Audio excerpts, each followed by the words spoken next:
And staying with the war in Ukraine, Russia has suffered a high number of casualties since its troops invaded. So the Kremlin has responded with the launch of an extensive campaign to recruit volunteers to fight on TV, social media and billboards.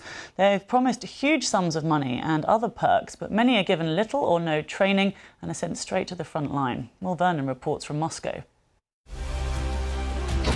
The Kremlin tells Russians their soldiers are heroes. Professional, well-trained troops fighting in Ukraine. But Western officials say that Russia's running out of men. 70 to 80,000 killed or wounded. The solution? Signing up volunteers. Yevgeny was one of those who joined up. His mother, Nina, says that her son was given a gun and sent straight into Ukraine. Days later, he was killed. They just send them in, like dumb little chickens. They'd hardly even held a gun before. They're cannon fodder.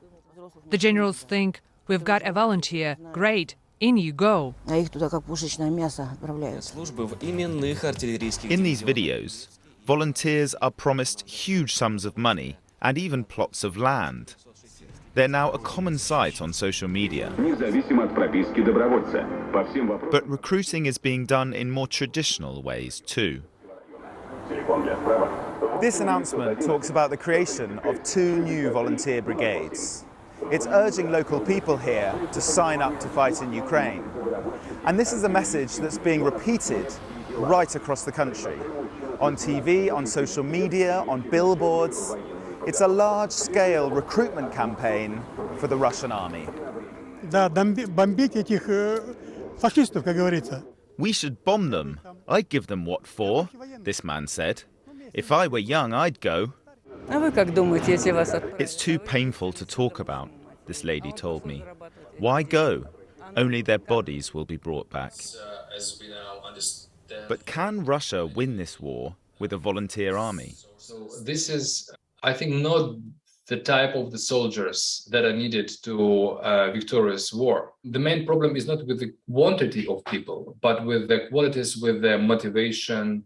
This is not a thing that you can change quickly. You can't bring, I don't know, thousands of people and to teach them how to work with modern weapons, tanks and aircrafts. The Russian military has not released casualty figures since the end of March.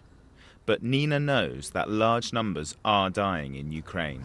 You read the news and it's all about men being killed. But people are going there. I don't know why they go. President Putin says he ordered his forces into Ukraine to protect his people. But the Kremlin is now sending even more Russians there, into mortal danger.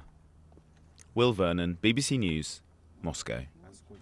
In the past hour or so, the UK's Ministry of Defence has released its latest intelligence update in which it states that Russia is likely increasingly struggling to motivate the auxiliary forces it's using to augment its regular troops in the Donbass.